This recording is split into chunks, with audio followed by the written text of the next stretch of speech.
Assalamualaikum warahmatullahi wabarakatuh. Selamat sore Bapak dan Ibu semuanya, terutama yang ada di kelas Pokjar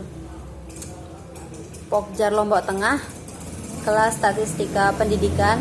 Selamat sore Bunda semuanya. Pada video kali ini kita akan membahas tentang koefisien kurtosis atau koefisien keruncingan dari suatu kelompok data. Bunda semuanya silahkan menyimak pada contoh latihan yang ada pada halaman 5.15 modul 5 pada halaman 5.15. Di sana ada suatu data yaitu 169,1, 169,2, 166,0 sampai dengan 165,1. Kita diminta untuk menghitung koefisien kurtosisnya. Nah, di sana ada petunjuk jawabannya. Bagaimana cara menghitung koefisien kurtosis? Jikalau seandainya ada suatu kelompok data 169,1, kemudian 169,2, lalu ada 166,0 dan seterusnya. Nah, koefisien kurtosis dari data-data yang ada pada halaman 5.15.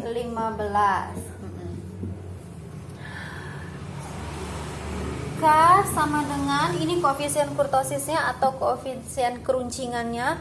K sama dengan 1/2 kita kali dengan kuartil ketiga dikurangi dengan kuartil pertama, lalu dibagi dengan persentil ke 90 dan dikurangi dengan persentil ke 10. Nah, ini adalah rumusan untuk menentukan koefisien kurtosis atau nilai koefisien keruncingan dari suatu data. Dari sini kita bisa menentukan langkah apa saja yang harus kita lakukan. Yang pertama tentu saja kita harus mengurutkan datanya terlebih dahulu. Setelah kita mengurutkan datanya dari data terkecil ke data terbesar, diurutkan, kita mencari kuartil. Langkah pertama cari kuartil 1. Cari dulu letak, setelah itu cari nilainya, nilai K1-nya. Demikian juga untuk kuartil ketiga, lakukan hal yang sama. Setelah itu cari persentil 90. Langkah ketiga, cari persentil ke 90. Kita sudah membahas tentang kuartil, desil. Lalu Bapak dan Bunda semuanya bisa menghitung persentilnya. Kemarin kan kalau kuartil kita bagi 4, kalau desil bagi 10, berarti persentil dibagi 100. Silakan mencari persentil 90 dari sekumpulan data ini. Sama, kita cari dulu letaknya. Setelah mencari letaknya, baru kita mencari nilai persentil 90 ini. Nilai persentil, nilai P90. Setelah kita menentukan nilai persentil 90, kita juga harus menentukan nilai persentil 10-nya. Lakukan hal yang sama, yaitu cari dulu letaknya, baru setelah itu cari nilai persentil 10. Setelah nilai-nilai ini ditemukan, nah, kita beranjak ke soal. Ternyata nilai K1, nilai kuartil 1 untuk data ini yang telah diurutkan pada halaman 5.15, ternyata nilai K1-nya adalah 161,825. Lalu kuartil ke ketiga atau kuartil atasnya bisa dilihat pada halaman 5.16, yaitu 166,35. Kemudian dicarilah persentil 90. Nah, nilai persentil 90 dan nilai persentil ke-10. Ternyata nilai persentil 10 adalah 160,44.